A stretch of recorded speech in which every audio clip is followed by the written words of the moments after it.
Okay. Sorry, y'all, for the technical difficulties. That means somebody needs to hear what I'm saying. So I'm gonna just start over. So dealing with the holiday blues. Y'all might ask what the holiday blues are, and I'm sure there's plenty of definitions out there. But for me, the holiday blues are feelings of loss around sadness, around happy times, feeling depressed, sad, lonely, around times when everyone seems to be happy. You want to enjoy these times, and maybe you do, but you still have some things in the back of your mind. For me, it's not really something that I have dealt with openly. I felt it many times over the span of my entire life. Grief, the loss of loved ones, breakups and heartaches are a main reason that people deal with the holiday blues. Missing those individuals or having memories of them is the hardest thing to deal with when they are attached to most of your happy memories. When you see other people enjoying those people in their times, you kind of get jealous and think like, oh, I wish I had that, or reminisce about the things that you don't have anymore. Many Americans, they deal with the holiday blues around this time of the year. Thanksgiving just passed, Christmas is coming up, New Year's is coming up. It seems like the most wonderful time of the year, but for many people, it's not.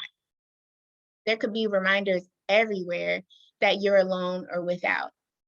For me in high school and college, it seemed like everybody had a boyfriend or a girlfriend to incorporate in all of their family and holiday plans.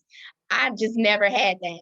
I remember my freshman year in college, I just knew I was going home to have someone for the holidays because I started dating someone right before I left to college. And I thought that when I came back home for the holidays, we would be together. But he went to spend it with a whole nother person. And he went and spent it with some girl he had just met in college. And of course, I was devastated to say the least, but I never got over that. And then it happened to me again as an adult. I found out around the holiday times that I wasn't even the real girlfriend. I was just a side piece. Devastating yet again, but I got over it. Or did I? Every time I thought I had someone, we broke up around the holidays. I was met with something. They spent the holidays with somebody else. And even though that wasn't my main focus, those scars, the scars of the past as far back as high school, still remain. Loneliness is what I felt. Although I had my family, which made me feel great. Y'all know I'm close to my family. My family gatherings, they're all thebomb.com. We turn up on any occasion, but you still see triggers all around you, even when you're with your family, even when you're having a good time, there's still triggers everywhere. Um, Sally may get engaged at grandma's house at Christmas Eve dinner. Joe is on leave from the military and he brings his wife and his newborn to meet the family. You go in a store to Christmas shop and you see gifts for her or gifts for him. Even when you turn on the TV, I watch Best Man Holiday. That's my favorite movie. Or This Christmas. Those are beautiful Christmas movies, but most Hallmark Christmas movies are based around romance. It's just sudden reminders everywhere that you can't escape. And you think to God and be like, well, God, when is it going to be my turn? When is it going to be me? But you have to not think about stuff like that. And then you may not be the person who's concerned about love or looking for your soulmate. You may have lost someone very important in your life. Grief. Many people are grieving. COVID has been rough on many people, and many people have lost family members and friends and people close to them. I lost my best friend last year. Um, and about a year before that, I lost my grandfather and his daughter, my aunt, within a matter of weeks. Spending those first few holidays without those key loved ones is always tough. Um, as I stated before, in January 2020, I lost my best friend. I lost her to a tragic. Um, I'm sorry, give me a second. I lost my best friend last year. Um, and it was very tragic. I'm sorry, I didn't mean to get choked up, but it was a domestic violent incident, and she was killed by a man that she was dating as soon as she got back from celebrating the Christmas holiday with her family and her young son.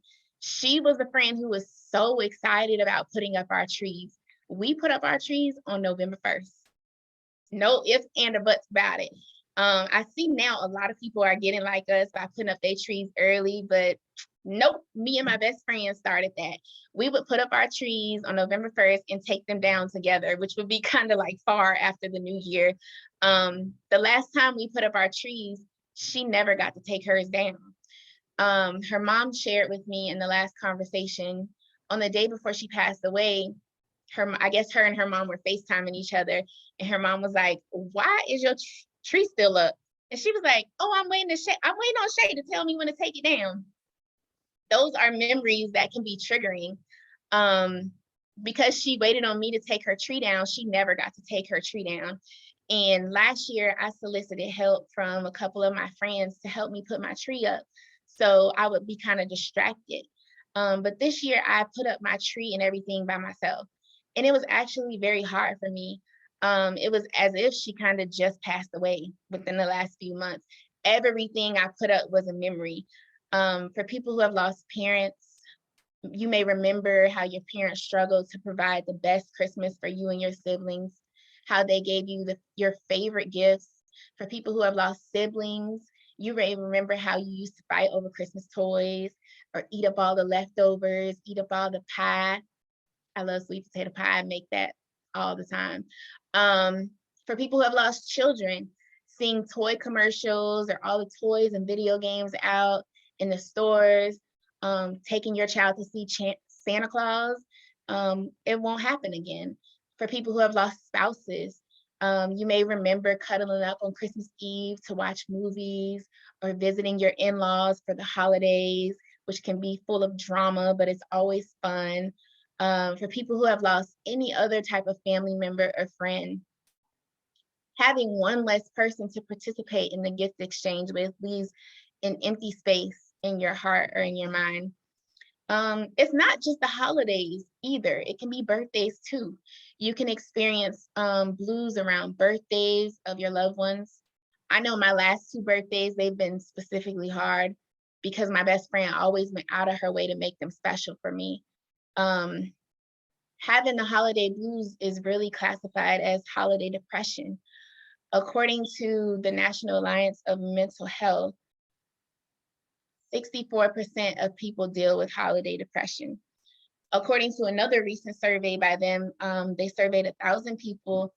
It said 24% of people are already diagnosed with mental illness, find that the holidays make the conditions a lot worse. If they're already diagnosed, the holidays just kind of just amps it up dramatically. And then 40% of those people say it's just somewhat worse. So either way, it's worse if you already have an underlying condition.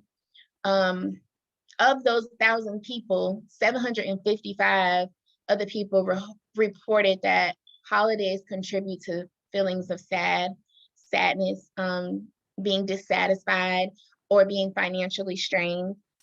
66% of the people have dealt with loneliness.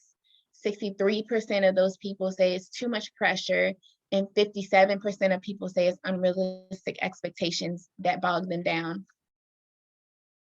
50% of those people are just sad because they can't be with loved ones. So it's not just the missing people, it's the financial burdens. I heard you girls talking earlier about the financial burdens of the holidays. And it's just the pressure to spend enormous amounts of money that can bring, things of holiday blues and holiday depressions around. So I'm going to tell you guys about a few signs and symptoms. The most common symptom of holiday depression is the feeling of sadness. That normally begins at the beginning of the holiday season. So November-ish, Thanksgiving, around that time frame. This feeling can vary by intensity and duration. Some people may feel down periodically, but some people may feel down for the whole entire 2 months. There are certain signs of holiday depression, and that could include changes in appetite or weight loss, changes in your sleep patterns, depressed or irritable mood, difficulty concentrating, feelings of worthlessness or feeling guilty, feeling more tired than usual, feeling tense, worried, or anxious, and the loss of pleasure doing things that you enjoy. There is another thing called seasonal affective disorder, SAD. Go figure, SAD is sad, but it is another form of depression, and it occurs during seasonal patterns during certain months of the year. So there is seasonal affective disorder, and then there is holiday blues. Holiday depression and seasonal affective disorder can be difficult to distinguish one from the other, but the duration and the severity of your symptoms are really kind of the best clues to be able to tell the difference between the two. So the holiday blues starts normally around November or December, and they lift shortly after the new year ends. SAD typically lasts about 40% of the year, like starting in the late fall, leaving to like all the way up to spring, because those are the months where it's kind of dark and gloomy and cold. The symptoms of a holiday depression are normally a little milder than the symptoms of SAD. So it's important that you can, figure out which one you're dealing with if you are dealing with one, so that you can seek help. There are a few things that you can do to get through it. And I kind of put together a little list of things based off of something that I do personally, and, doing some research dealing with mental illness and all of those things. Don't be afraid to switch up your tradition. Tradition has a lot of memories bound in it. If you always go to Big Mama's house for Christmas dinner, that could be triggering for you. If Big Mama's no longer here, going over there may be triggering for you and may give you feelings of sadness. Try to spend the holiday in a different location. My family, we always have Christmas on the road. We always try to do something different for Christmas. Sometimes we at home, sometimes we're not. We spent it in Las Vegas last year. We spent Christmases in Florida and DC. We try to change it up every year so that we're not doing the same thing every year. Let those close to you know what's going on. I struggle often with this because I don't want people to know I'm sad, especially not over a guy. Like, if I'm sad over a guy, I'm gonna make sure nobody knows this. But even after my best friend passed, I feel like people were trying to push me or rush me through the healing process. They used to say things, somebody said something to me like, you're going to lose more people in your life. You have to keep going. I know you're sad, but you have to keep going. And those are people who were close to me. They were just trying to help me. But those things kind of made me feel some type of way. Like, I had to let them know that I was going to move at my own pace. I am going through something. I get you're trying to help me, but not like that. Don't help me like that. Just let people know that you are dealing with something and that you're going to deal with it on your own pace. There's always a way to say something. I tell people all the time, I'm working on how I talk to people, but there is always a way to tell people, I'm going through something. So have a little patience with me. Be a little softer with me when you're dealing with me. But we also want to allow them to help. If your friends want you to get out the house, if they want to have a sleepover. I know Kiana was just telling me about having a little girls sleepover where we can watch Hallmark movies, eat some cookies, cook. If your friends want to do that, allow them to do that for you. Don't shy away from it. Don't set unrealistic expectations for yourself. If you're sad, then be sad. I stopped trying to hold back my tears. I give myself 5 to 10 minutes to let it out, and then I get cute and move on. Then it might happen again, but you always got to clean yourself up and move forward. I always tell people it's okay to be sad, but don't dwell in your sadness. Of course, grief, you can't help but dwell in it sometimes, but don't dwell in your sadness. Cry, let it out, pick yourself up and move on. Keep yourself busy and move forward. Also, don't set unrealistic expectations for other people. They can't know you're going through something if you don't tell them. You can't expect them to avoid certain things if you don't tell them. You may think a relative would know not to ask you about your ex-husband that you just divorced last year, but common sense ain't so common. A lot of relatives are going to say and do what they want to do. So you just have to make sure that you don't set unrealistic expectations thinking people aren't going to say what you think is obvious to not say. Rest, exercise, and eat right. Take care of yourself. If your physical body is not healthy, then your mind won't be healthy. You want to make sure you're, getting the proper nutrients, drinking water, If you work out, you're working out, making sure you're not overindulging or being greedy. You just want to make sure that you're taking care of yourself. Connect with other people. Link up with the people from your church. Maybe you have some cool coworkers that you want to deal with. You know, within reason, because coworkers can be a little sketchy, but maybe you got some cool coworkers that you want to meet up with for happy hour. Maybe you met somebody in the book club. Maybe you work out with people at the gym that you think you maybe want to hang out with afterwards. Try to link up with people and not isolate yourself. Seek support. This is when I say allow yourself to get help. Get counseling, go to a therapist, go to a psychologist or a psychiatrist, whichever you prefer. And for those of you guys who don't know the difference, a psychiatrist is someone who prescribes medicine. A psychologist is more so someone who is a listening ear. Give back, volunteer. It will help you take your mind off things once you're helping others. Often helping others makes the holidays much worth it. I have a friend who's giving away free instruments to inner city youth. And I donated to his cause because I played an instrument as a child. And I can't wait to be there when they give away instruments to the instruments to the children. That's something I look forward to. And even if the holidays aren't going so well for me, giving back is something that I look forward to every year, because making someone else's Christmas special makes you kind of forget about what you're dealing with. And set aside your differences. This is a big one. You may have an issue with a family member or two or three or four, but maybe Christmas dinner is not the time to discuss your differences. That's just my opinion. Maybe y'all feel like that's the time when y'all gonna kumbaya and get it together, but a lot of times family beef and arguing and all that happening over Christmas dinner is why people deal with the holiday blues or go their separate ways or don't talk to your family. Speaking of family, acceptance and forgiveness, those are like the superstars of holiday depression. Again, this is my opinion.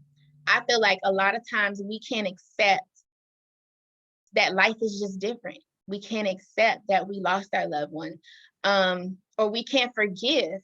We can't forgive those who made things difficult for us over the holidays.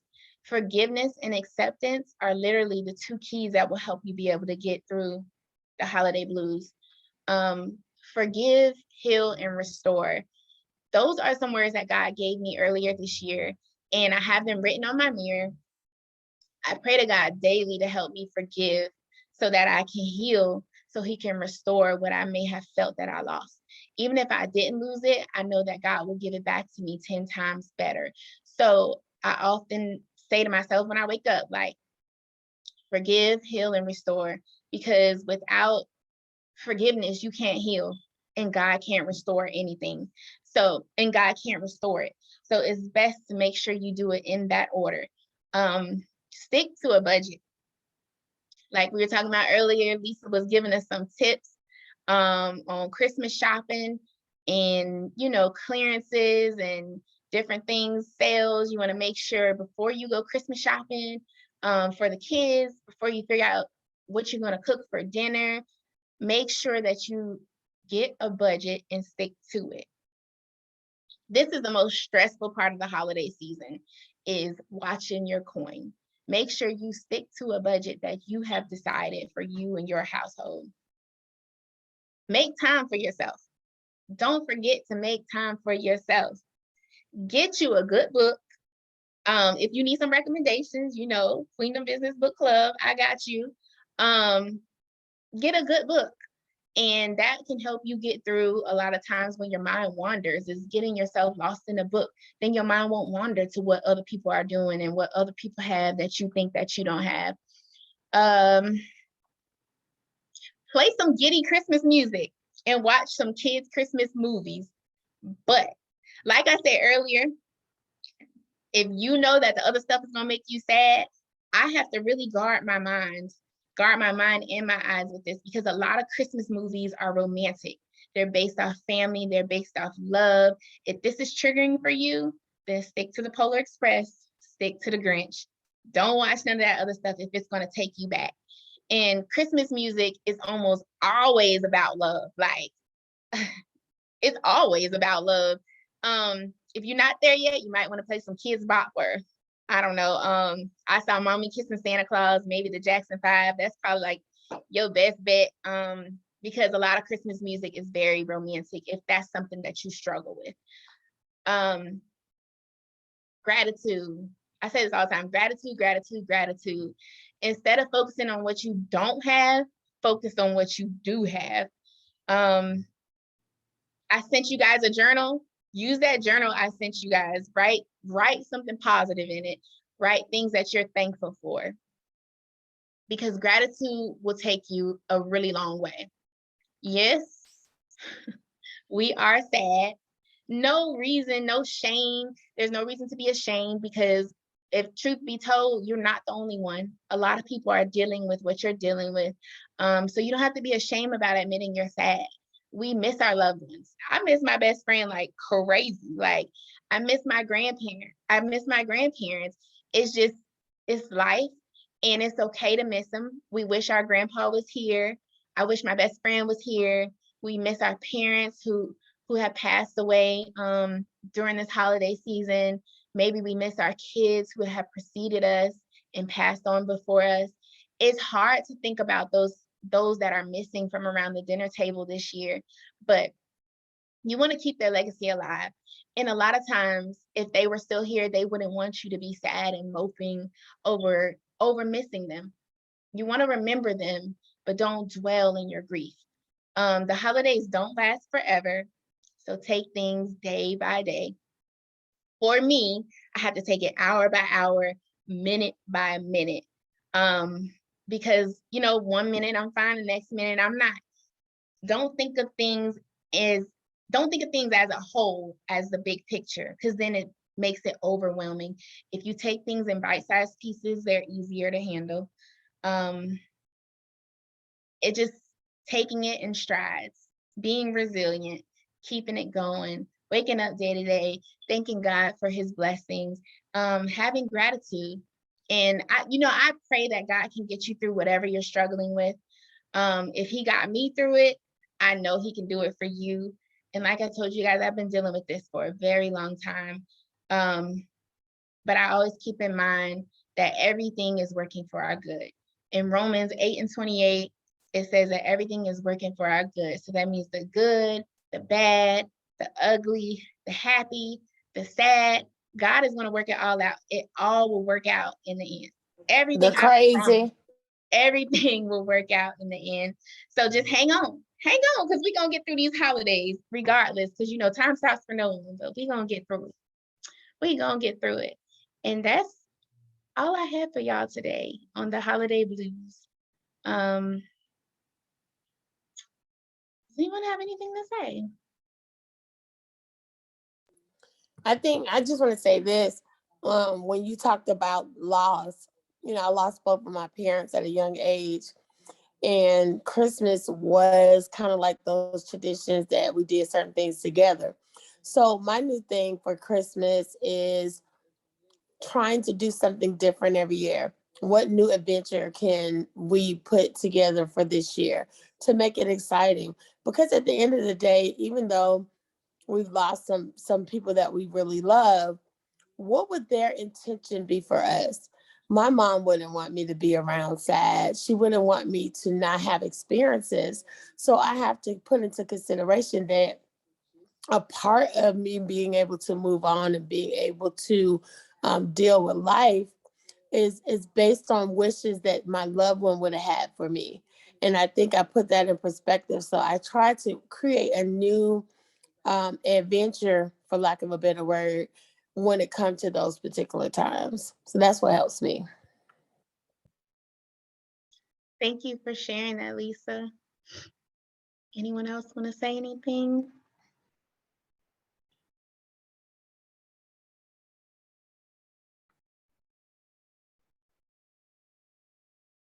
Okay. Thank you guys so much. I hope this helped you guys. Like I said, I've been through it. So I just pray that God will continue to help you get through it.